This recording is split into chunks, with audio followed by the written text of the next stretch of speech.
you out there doing your best to get on with life? Because, as you already know, it's what you make of your life that really counts. And sometimes having a few shortcuts to help you on your way can be very useful. The NLP Matters podcast might just be the toolbox you need to focus your attention, your effort, your drive onto what really does make the difference. Built on the foundation of Neur-Linguistic programming, the NLP Matters podcast offers proven recipes you can use to create and sustain your life your way.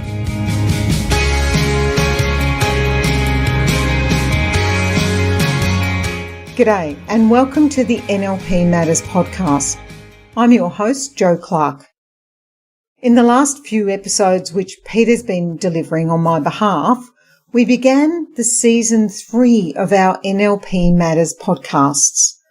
And in this season, we're delving into the totally fascinating workings of the human mind and examining things like what NLP has to say about consciousness, thinking and communication. Today, we'll discuss in more detail how we construct our internal representation of the world and the process of filtering information in. So let's jump right into the deep end, shall we? In the previous episode, we discussed how as humans we use our senses and neurology to construct an internal version of an external reality. We also said that by definition, each of these internal representations or maps of the world are different and unique. And today we're going to look in more detail at how this actually works. The first thing we need to know about this process is that there's lots of information available to us in the external environment, moment to moment. And when I say a lot, I mean a lot. So much so that it's physically impossible for our senses to take all this information in. And because we cannot process the sheer volume of information available, we go through a process of selecting the information that we will take in, the information that we notice, whilst the other stuff is filtered out. We don't notice it. And that's a good thing because as human beings, if we spend all our focus and energy trying to process every bit of information in the environment, we'd never get anything else done. In fact, we'd probably go a bit crazy and be totally overwhelmed just trying to do it. So instead, we've developed some really cool strategies that run unconsciously to rapidly filter through all the information available to us, which means we can then operate much more efficiently and effectively. This filtering process allows us to select information that we believe at an unconscious level is important to us. At a very fundamental level, you could say our very survival depends on this filtering system working efficiently and effectively. As humans evolved throughout time, we needed to be able to tell quickly which bits of information indicated a threat, which indicated food, which indicated a potential mate, and what presented as something important or useful for us to learn. Without our quick and effective filtration system to assist us, we would have had to pore over every single bit of information in the external environment. And whilst we were busy doing that, it's most likely we would have succumbed to the threat or starved or not been able to reproduce and never learnt anything useful in our entire lives. Now, for modern humans, although this filtering process is maybe not so preoccupied with the threat of saber-toothed tigers, it does have profound implications for how we construct our experience of reality and what we make it mean. One that we covered in our previous episode was where we referred to the work of German biologist and expert in semiotics, Jacob von Uexküll, who described how humans turn physical stimuli through our senses into meaning. And he importantly said we have no idea we're doing it moment to moment. In other words, it's totally unconscious. And then we act as if what we perceive is reality, rather than just our perception of reality and our subsequent interpretation of it. Today, we'll look at precisely how much information we do filter in, and in contrast, how much we don't notice. These numbers really reveal just how inaccurate our experience of reality must be, because the portion of reality that we notice is so tiny in contrast to the amount of information available to us in the environment in general. What we believe is reality is in fact only a very small slice of what we have noticed that's out there in the big wide world. And it's important to remember that we apply this misconception that our reality is in fact reality all the time. In fact, we have to, because we only have what we perceive to construct our reality from. For example, we often act as if an external event causes us to feel a particular way. We see this in the language we use to describe our feelings. We say, "You made me feel hurt or sad or happy," when in fact our emotions are simply a response to the internal representation we construct from filtering in information about the external events. And if we're filtering in information, we must also be filtering out information. In fact, we're filtering out a lot more than we're filtering in. In other words, our emotions, how we feel, are a direct response to what we are thinking. And they're not a direct response, or they're not caused by external events directly. But we act as if when something happens externally, this causes us to feel something. Then our physiology follows suit, and we look sad or happy or whatever the emotion is that we're feeling. But it's much more accurate to acknowledge that it is our internal representation or map of the world that we're focused on. It's only a representation of the external environment, and it's built on what we filter in. So our emotions are therefore simply a response to our own representation of external events. Now, I know this can be a bit mind-boggling and definitely something to stay curious about. In our next episode, we'll delve even further into how this works. So stay curious and make sure you catch that episode as well. But for today, let's just focus on the numbers. Specifically, just how much information is out there in the environment and how much of it can we process.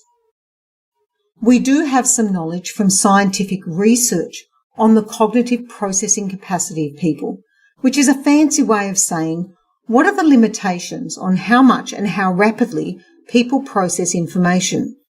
It's been estimated that humans are bombarded with about 2 million bits per second. Some of you may be familiar with the book Flow, written by American-Hungarian psychologist Mihaly Csikszentmihalyi in the 1970s. In this book, Mihaly explains how we estimate that there are at least 2 million bits per second available to us. Amazing, right? Per second. But think about it. When we look at a tree, we've learned to see it as a single thing.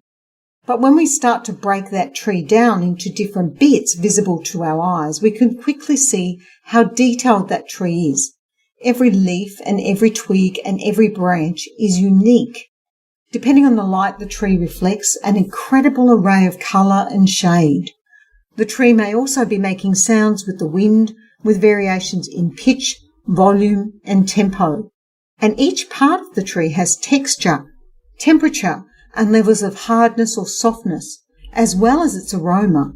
There's so much information to be processed just in a single tree.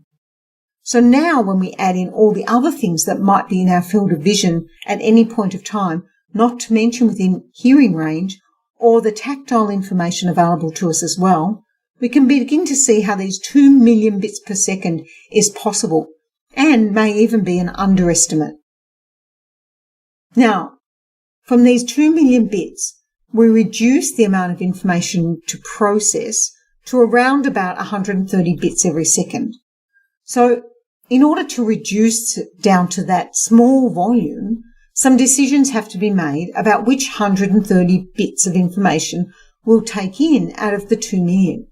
clearly there's a pretty heavy selection process going on.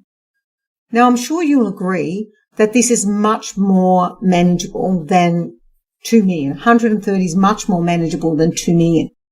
But 130 is still quite a lot. Just to give you an idea, it takes about 40 bits of information per second just to be able to participate and follow a casual conversation. The sheer volume of information, even at this reduced number, is way too much for us to process. So we've developed a way to manage and reduce this information to an even more manageable volume.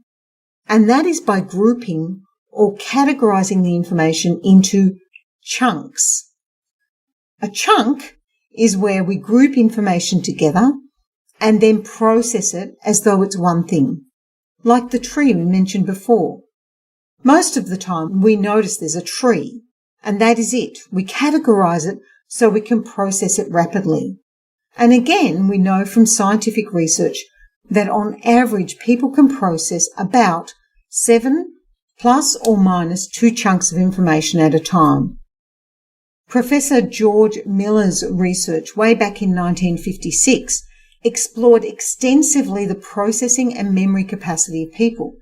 His research showed us that people who are getting a constant information stream, such as we are every day and in every moment of our lives, the most we really can remember in a cognitive test exercise is 7 chunks. After that, memory becomes very unreliable. The first 5 things we remember pretty well. Number 6, we have about an 80% chance of recall. And by number 7, we're dropping down to just below 70%. But by 8, 9 and 10, we're really hitting rock bottom. It's kind of like more luck than good management, if we can recall that information. So remember, this is conscious processing we're talking about here. So we can see that there's a limit there to the amount of information we can process. In fact, knowledge of this magic number 7 was one of the key determinants used when people began designing different uses for numbers, such as phone numbers. The first phone numbers allocated were very short, but then we quickly went to 7 digits in a phone number. However, as we needed more numbers, they were designed knowing that 7 chunks don't have to be 7 discrete units. They could be 7 discrete chunks. So what does that mean exactly? Well, for instance, we can learn a sequence of numbers like 1, 4, 9 and 2 as single digits, but we can also learn these as a chunk of numbers. For example, we could learn these 4 numbers as a year, 1492, a single chunk. And it will be easier to remember if we can associate that with some other significant piece of information, like a birth date, or even if you're a history buff and you know that Christopher Columbus landed in the Caribbean in the year 1492. We can also see the chunking process occurring with young children as they learn. My oldest grandson has just turned 3, so every time we go down the stairs, we're counting. 1, 2, 3, 4. And he's pretty good up to about 30. Because now he has learnt the basic numbers, he's started to group them together. So he's learnt 1 to 10, and then he learned up to 20. And now he started chunking the 20s together, 21, 22, 23, and so on. If there's a pattern that he can recall, he applies it to chunking the information. This is similar to learning phone numbers. For example, our mobile phone numbers have a group of 4 digits, then 3 digits, and 3 digits, which means we can learn a mobile phone number in 3 chunks. A lot of people successfully remember mobile phone numbers in this way. The first 4 digits is 1 chunk, 3 digits is 1 chunk, and the next 3 digits is another chunk. And it's interesting to notice if you've used this strategy to recall phone numbers. Now, let's just play with this a bit. If we remember a phone number, and I'll just make it a 9-digit number up, like 5,543, 324, 355. And we remember it using the 3-chunk method. Then if we meet someone who asks us to confirm the number, but they present it to us as 55, 43, 32, 43, 55, it doesn't match our recall. We can't immediately recognise the number because the way we've coded the chunks doesn't match. Suddenly we're trying to process 5 chunks, and as we've grouped the numbers together, we need to unpack our chunks and reconstruct them into the new pattern. This process is a much higher cognitive load on our thinking because chunking information makes distinct categories, and if we alter the categories or the structure of the categories, then we have to unpack our categories and reorganise the information, even though at one level it's actually the same information. Now, it's easy to understand how important the magic number 7 plus or minus 2 really is in how we construct our reality. And of course, the plus or minus 2 part is also important. For example, if we've got a hangover, or if we hadn't had a good night's sleep, or if we've got a young child and we're sleep deprived, we're probably operating at the minus 2 side, or perhaps even down to only 3 cognitive chunks available. But if we're in peak performance and we're feeling really good and healthy, we could be up to 9 cognitive chunks. Chunking information effectively is the secret to the success of people who are really good at memorizing information. They do it by creating chunks, and they build the chunks so that they contain a lot of information. Anything we learn by gradually building larger chunks. When we first start learning, every single little step is a chunk we have to think about. But as we learn each component, we begin to group them together until eventually the whole action can become one chunk. A great example is remembering when you learn to drive a car. You might recall how, first of all, every single individual action involved in driving a car took up a chunk. You needed to adjust the seat, turn the key, push in the clutch, start the engine, release the handbrake, look in the rear vision mirror, release the clutch, ease on the accelerator, blinker on, etc., etc. It was absolutely well over 7 chunks. No wonder we feel so stressed when we're learning to drive. We get all chunked out. But as we master driving the car, eventually we don't even think about it. So we just jump in the car and drive. It's now automatic. Driving has become 1 or 2 chunks instead of a dozen or so. So that's the process we go through in order to manage and make sense of the incredible amount of information that's coming at us moment to moment. With about 2 million bits of info a second, our internal representation helps us to decide what to focus on. And by chunking relevant information together, we get to process about 130 bits maybe, which is a super efficient system we've set up. But the story of how us, humans, build our version of reality or our internal representation gets even better. And understanding how this happens means that we can even change our experience of reality just by changing which chunks we're going to pay attention to. Join me in the next NLP Matters episode when we continue our look at this fascinating subject of the human mind. In the next episode, we're going to dive a bit more deeply into the filters we use to construct our reality. So the filters that influence us and determine what are the bits of information that we do pay attention to, in contrast to the bits that we miss or delete. Stay awesome, and I look forward to connecting with you in our next episode. Wow, thanks for showing up and listening in. We would love to hear from you. Send your thoughts, ideas, or questions via email to joanne@destinypursuit.com.au. Now it's time to take today's recipe out into your own life. Notice the differences that show up as you apply it. We'd love to hear how you are progressing with your new approach.